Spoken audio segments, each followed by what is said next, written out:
Setting up this podcast today, I had the opportunity to express some gratitude. So I am recording our podcast today from Belmont University, but not in their fancy studios, just in a library study room.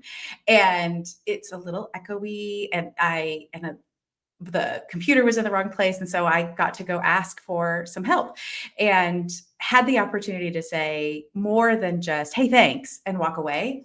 I had Kevin Monroe in my mind, because we've been talking about gratitude this month, saying it's not transactional, like demonstrate that. And so I said a little bit more, and I've already been like pondering, how do I want to go say thank you in a different way and demonstrate gratitude and not just that transactional thank you. And so on the podcast this month, that's what we have been talking about, is the difference between thankfulness and gratitude and what gratitude does. So if you are new to the podcast, welcome. Welcome to the Joyosity Podcast. Whether you're a seasoned leader or you're just starting out, you belong in our Joyosity community. And as a reminder, because repetition is a mercy, we base everything at Joyosity on 3 bedrock beliefs. Number 1, true leadership requires more than just surface level strategies. It requires a profound connection and commitment to everything that makes us human.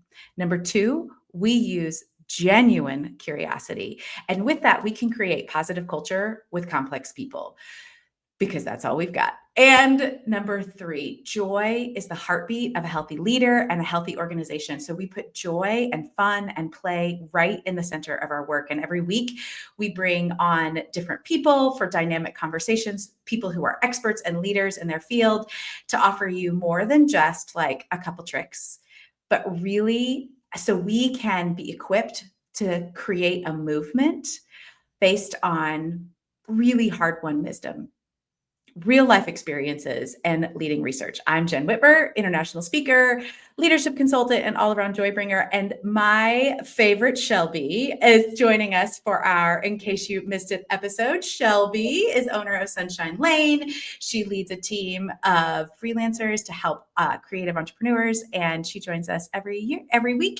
month. That's the right word. And we talk about what we learned for the month. So with that introduction, welcome, Shelby. Hello. Yes, I love these monthly recaps. They're kind of fun. Yeah. I always think it's good to, well, I mean, I think this, but I also know it from educational research in my brain, from studying it, that when you leave things for a little bit and then you come back and review them, it actually builds more brain cells. So you learn more. So I always think it's fun when we're like, oh, right. That's what that was. And remember it differently. It's like those shower thoughts. Like the reason why those feel so brilliant is because you've let them simmer for a second and come back to them.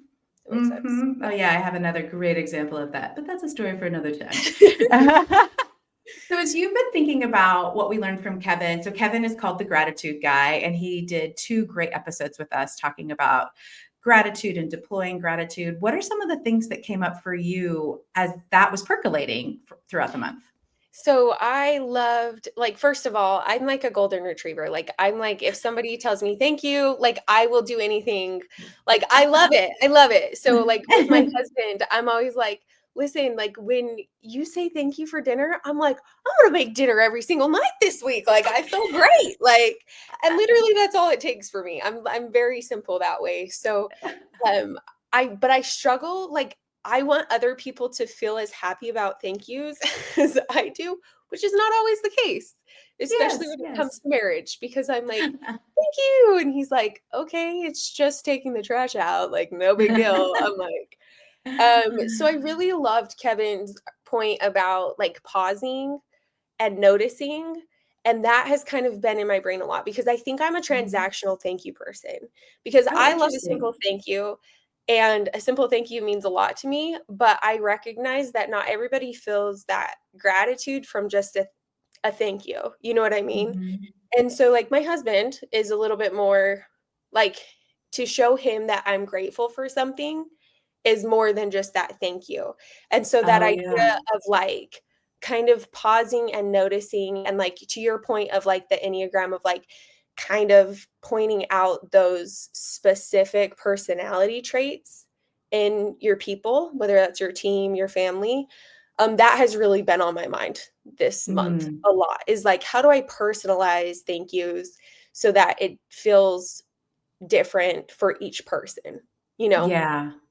which is It's kind of hard. funny, when I was writing that episode, I was really thinking about, it's really easy to thank people by their Enneagram type for the things that are part of their silent scripts, the things that they're already trying to get. So, like for Mm. you as an Enneagram 2, you're like, give me the appreciation, Mhm. like give it to me. I love it. It's fantastic, because I've been serving and doing all the things. And Suzanne Stabile says this all the time, that Enneagram 2s want love, but they'll settle for appreciation. And so Mm. that's why those thank yous feel so good. But when you thank an Enneagram 2 for setting boundaries, or thank an Enneagram 2 for asking for what they needed, or saying no, not just assuming it was theirs to do, for delegating, like those thank yous hit differently, because it's Oh, it like, oh pierced my gosh, heart when I read that from you and then listened to uh-huh. that episode. I was like, "Oh, like, yep, that's right. That's it." Like, because Yeah. that does mean more, because that is so hard, right? And as you went through Yes. each of the types and like Mm, what to thank them for, that played in my mind as I've tried to, thank people differently for the things that's hard, the things that are hard yeah. for us to do, which is Yeah. different. And it's sometimes hard to see that, especially if you are, so if you're new to the Enneagram and you're like, what is this word y'all are Mhm. saying? The Enneagram is a personality framework, and we don't always know what other people's Yeah. personality types are. We don't always know. But I think if we start to, because one of Kevin's points was to really see people, like to Mhm. pause and see them. So you don't, I mean, I'm going to advocate for you learning the Enneagram and doing it with your team. And obviously you can bring me in to help me with that, help you with that. But if you don't know, but seeing people and you notice their struggle, like, or you notice they're trying something new, and you really see somebody, that pause, you can express gratitude for something that that impacted other people and was challenging for that person. Like, I could see that this was hard for you and you're growing in this area. It kind of combines gratitude with praising the things you want to repeat. Yeah. And I was just thinking a lot about that, because like I randomly ran into somebody walking over from my daughter's apartment to the library, and we started chatting, and I'm like, I don't know who that person is, but we didn't do anything that required any kind of gratitude, but I could have seen them, like I did. We talked to each other, but I wouldn't know their personality type from Right. a short interaction. But I could stop and really see them. And I think that's the other part that just kept noodling in my brain about how quickly we move, and we Yes. start to see people as not people. We've done it for a long time online, Mhm. but I'm starting to notice it In out in real life. public more too. That's Yeah. a good point. Oh my I don't know. gosh. Just been thinking about that. Well, it's like, because you know me, I like to be outside, and it's like when Mhm. you are going from your house to your car and you're just like in a hurry and you're like, "I'm going," Mhm. right? Right. I got a Versus mission. when yeah, versus when you're, like, out there and you're just there to chill and you're watching the birds, like, and you're watching the bees come to the flowers, and, like, you wouldn't ever notice that when you're just going on a mission to your car kind of thing, and, like, I've been thinking about that a lot, of, like, the idea of us, like, pausing and noticing those little things, but, like, also noticing not just nature, but, like, our people that way, and kind of, like, Mhm. observing our people in a more, like like, I don't know, kind of separated way, versus like a you're here for me to talk to kind of way, but more as Mhm. like I'm just observing you as a human. And like with my Mhm. kids, I love to do it when they don't know that I'm watching them and they're playing, and you can like just like watch their interactions and you're like, "Oh, that's so cute." Like that's like things you don't notice when you're like in the mix with them. I'm trying to do Mhm. that with like grown-up humans as well. Is what I'm getting at. Well, it's so interesting. It makes me think about, we used to, so years ago when I was a school administrator, one of the things that was happening in education was transforming the way we do grading practices. I promise this is not going to be a long story, but moving from percentage-based letter grades. So if you get a 95%, you have an A, to what we called progressive or standards-based or outcome-based grading. So did you meet the standard, which is often what you do at work. At work, you're like exceeds expectations, meets expectations, whatever, depending on your scale. And so we were moving from this objective mathematical way of seeing student learning that, honestly, I'm not going to get on a huge soapbox, but really only matters if you've got at least 100 points of data. And what third grader has 100 points of data in a percentage-based letter grade? Even what high school student? So it's this super objective, which reminds me of transactional way of seeing people, versus standards-based or outcome-based says, okay, did you learn what we needed you to learn in order to move to the next stage of learning, which is what education is. And so you really had to look at a child as a subject, so that kind of what you're talking about, you had to observe, you had to notice, you had to really see things differently. You had to really see the whole child. And, people get like, some of you may, even as you're listening, be like, but wait, we're supposed to be really objective. Yes. And there are ways to bring objectivity into subjective forms of assessment. But I would always say this to parents. Do you want me to see your child as an object? Yeah. Like, do you want me to objectify your child? Yeah. No, I want to see you as a whole person. Right. And so I don't want to be treated like an object. I want to be treated like a whole person, as something that is subjective, that changes and has good days and bad days. And, overall, there's a way that we want to move forward, but I can't do everything perfectly every day. I can't be like, nobody's perfectly objective anyway. Yeah. So again, it's a harder way of learning and leading. It's much harder. It's not a checklist. Yes. But it's so much better. Like, people I don't want to sacrifice just because it's harder. I'm going to objectify people. That doesn't sit well with me. And think about that. Yeah. Well, and it's interesting you bring up the checklist thing, because I was having a conversation with one of my friends about somebody who felt very checklisty, like we were on the checklist of checking in with us. Like, it wasn't like they actually cared how we were doing. They was just on their list of to-dos today. And like the difference, like, we were kind of laughing because it was like, hey, did this person text you this thing? Oh yeah, they texted me the exact same thing. Like, kind of one of those. And we were like, oh, okay, like, bless her heart, like, she's trying, but like, that kind of thing.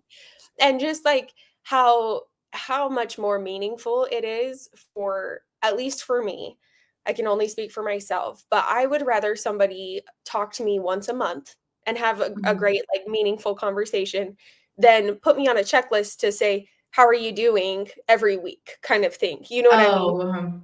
So like, when we're talking about leaders, I feel like making sure those one-on-one check-ins they're more meaningful when you have the capacity to do them. For me, as my personality, I guess, I would rather have a conversation that has some depth to it than being just like, oh, I asked Shelby if everything's good. She said it is. Moving on, kind of thing. You know what I mean? Yeah.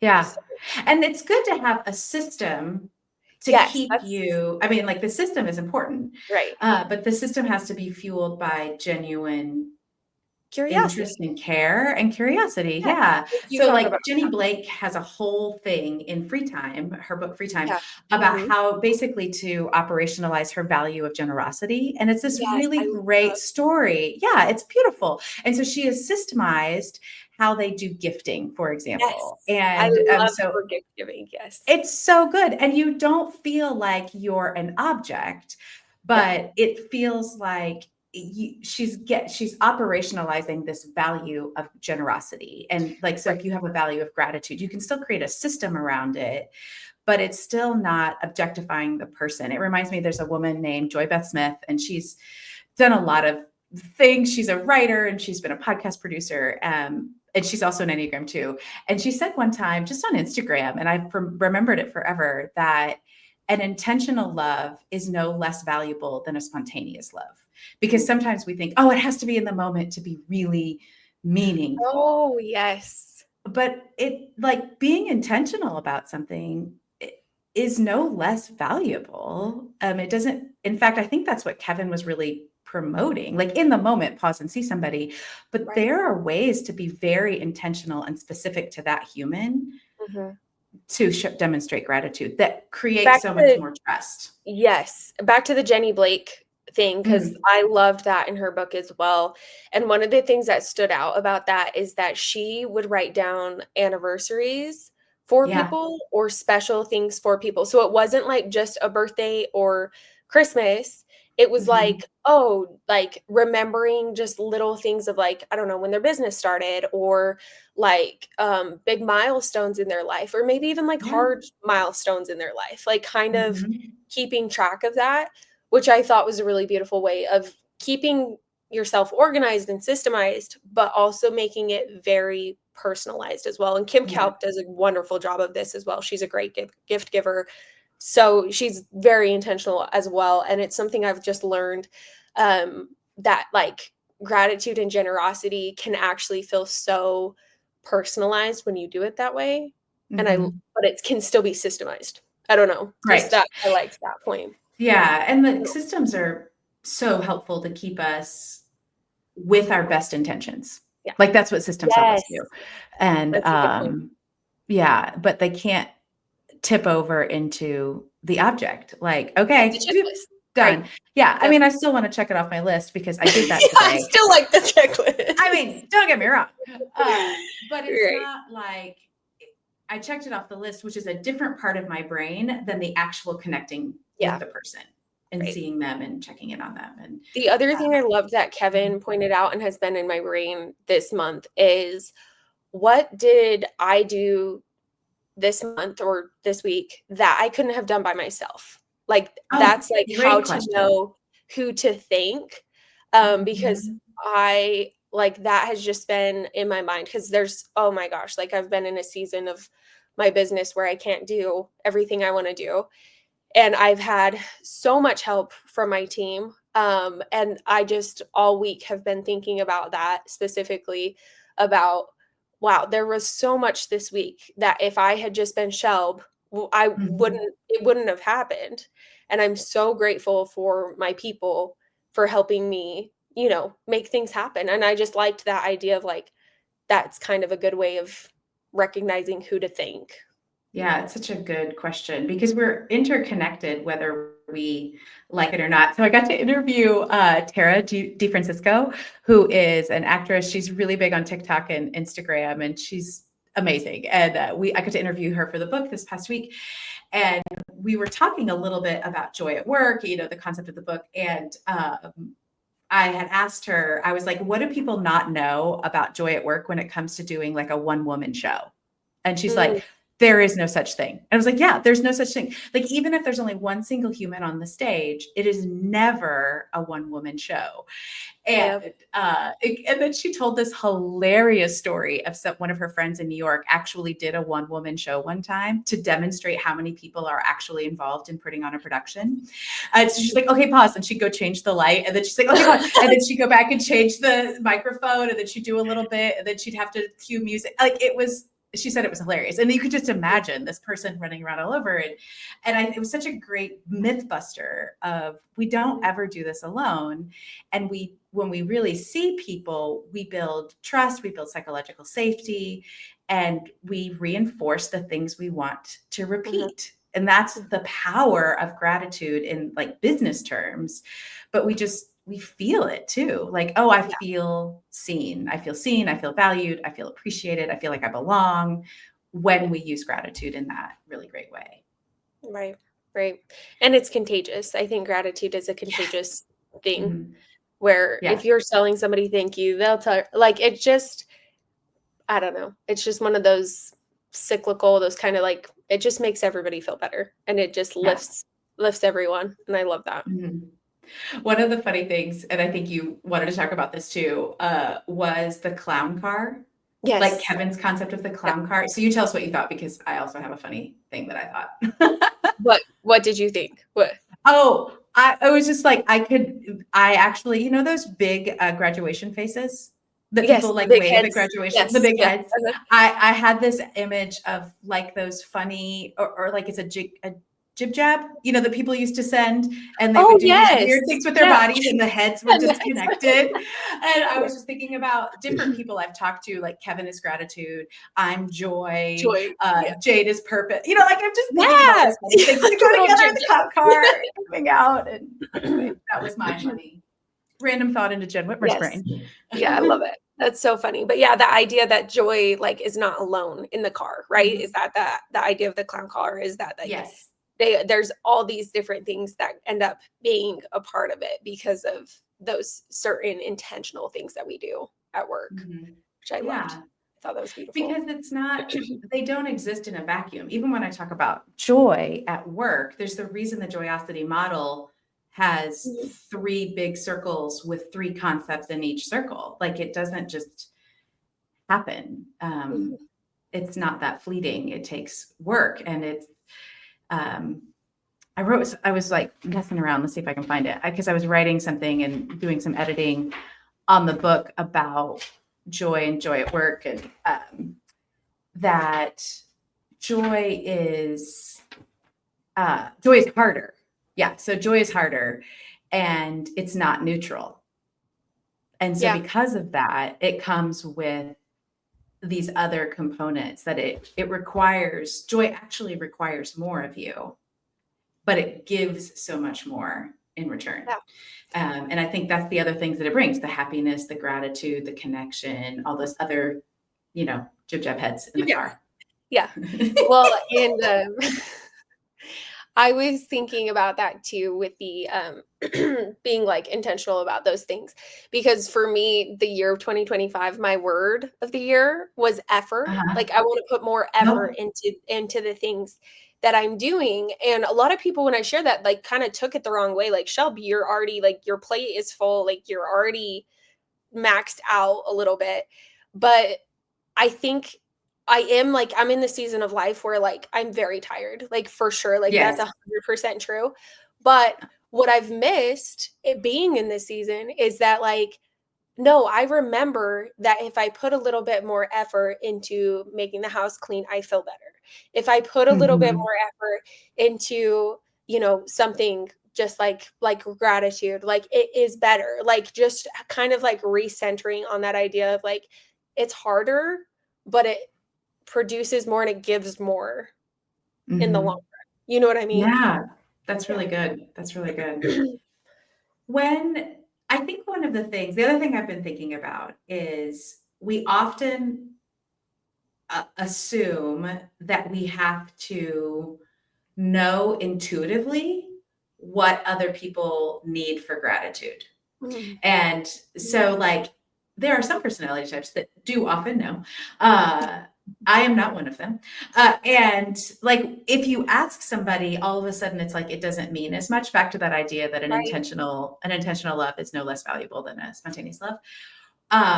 So I was curious, what does it feel like for you when people ask you, how do you feel most appreciated? How do you feel gratitude the most? Like if somebody asks you that question, what comes up for you? To me, that feels like that's good. Like I appreciate Mhm. like I was actually just speaking with my friend about this because we were talking about how sometimes our husbands will try to figure us out, and it Oh would yeah. be so much better if they just said, "Hey, what do you need today?" Like you don't you like you don't got to like try to do all these things. Like it's like when you're getting ready for guests and they go mow the lawn and you're like, the dishes need to be done. Like we can't like the lawn is fine. It was mowed 2 days ago. Like that and I feel like that's the same thing where like sometimes we think that we have to figure it out, but it's so much more loving to just say like, "Hey, what do you need today? Like how can I help Mhm. you?" And almost every time I've asked that question, it's never what I think it was going to be. You know what I Uh, mean? Like I'm yeah. like, "Oh, I'm going to do this for my husband or for my kids or my team or whoever." Mhm. And then if I pause and think to myself, maybe I should just ask them what they need because, you know, and then they tell me something and I'm like, "Oh, I didn't even notice that that was something on, something there that you needed." And I think the Yeah. same is true with appreciation where it's like a lot of times we think people will feel appreciated by something that they just don't. Like, they'd be like grateful for it, I suppose, but like asking can just be such a different form of love, I think, and a Yeah. different Oh, form that's good. of care. Like, Mhm. we shouldn't be afraid to ask. Yeah. I think that's where I keep going with this. Like, how do we remove that stigma that if I ask you, it doesn't matter? Yes. Um, because I mean, I I love surprises. I think they're super fun. Um, but I'm not very good at doing them for other people. Yes. Yeah. Like that's just not I'm not really good at that maybe yet, but I don't know if I ever will be. Right. That's a skill I need to develop. But I, I also think it's totally okay to ask, and it's a different form of seeing them. Mhm. Just because I didn't intuitively know, I can now try to see you more, which in my mind creates that sense of, oh, you genuinely care. You're humble enough to be Yes. curious about Yeah. it. There's a sense of I'm not all knowing and I want to Mhm. do this well. There's a vulnerability in asking. And all of those places are good, transparent, vulnerability, humble spaces for leaders. Like Yeah. you don't have to have all the answers. And that is not your area of expertise, the inside of somebody else's brain. That's never Yeah. going to be your area of expertise. Or even just like work in general, because like we had a situation on my team where I assigned somebody a project. I thought it would take X amount of hours. It took her like 3 times the amount of Oh, time I wow. thought it would take. But Mhm. we work remotely. I didn't know, you know what I mean? Like, I Yeah. didn't know how hard. And she expressed to me that it was hard. And I was like, oh, I'm so sorry. And then later it was payday. I was sitting down and I was like, "Wait a second. Did I ever follow up and see like how long that actually ended up taking her?" So I reached out and I Mhm. was like, "Hey, how long did that project actually end up taking you?" And I got back that it was three times as long as I had thought, I was like, "Thank goodness I just asked." Because Yes. I paid her more than I would have paid her, and it would have felt really like it would have felt like a slap in the face if I paid her what I thought it had Yeah. cost. Does that make sense? Because it was like, I "Oh, no." Like, now that I see just how much of your time went into that, like, because she got it done. She got it to me on time. It was Mhm. beautiful. Like, all of the things, the Mhm. expectation was met, and in my mind, I was like, "Oh, it must not have been that bad. Like, great, Yeah. wonderful. Next," like, just in my busy brain, Mhm. and when I paused and I asked, like, "Hey, how long did this take?" I was like, "Holy moly, thank you so much." Like, I Yeah. didn't even recognize or see that without asking, and Yes. I think that is just, like, we're doing that to each other a lot in this remote space of, like, "Well, they Mhm. got it to me," like, you know, Mhm. not knowing that they stayed up late, that they Mhm. had to change their plans, that they couldn't go do that thing that they wanted to do that afternoon because they had to finish it. Like, I think Mhm. that like, back to that whole idea of, like, we've just like, in our remote little worlds, can forget Mhm. sometimes the effect. Because if you were sitting in office next to somebody and they were stressed out visibly and they were working late, like, you would see it, You but we would, yeah. can't see Mhm. it. You know what I mean? Mhm. Yeah, you do have to ask more. That's such a great Yeah. example for leaders when we make assumptions. I think, and that's why I always like to turn assumptions into theories. Like, so my theory is, or my idea is, this is going to take X amount of time.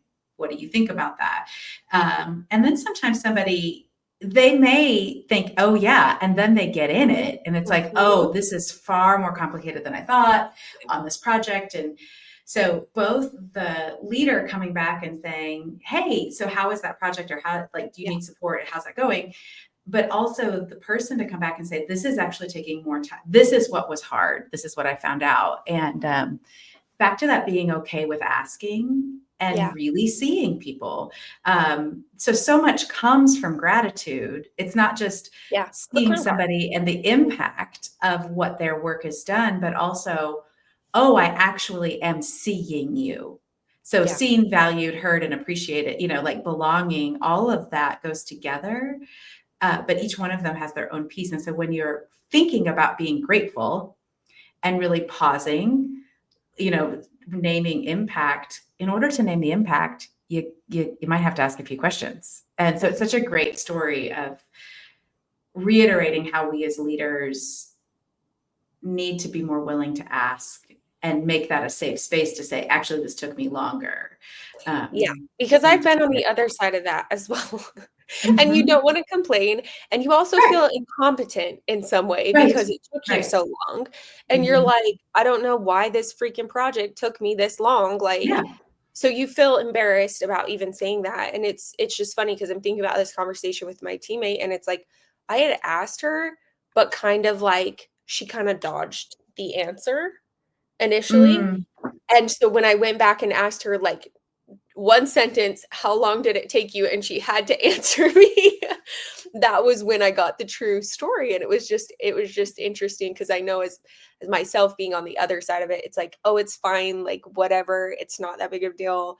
It was a rough week, but whatever. But that doesn't grow that trust and that, like, what I want on my team. I want more for people on my team to feel like they can be like, dude, that was crazy. Like, that was not like, here's where it was and hard. There's so many, here's what we can change.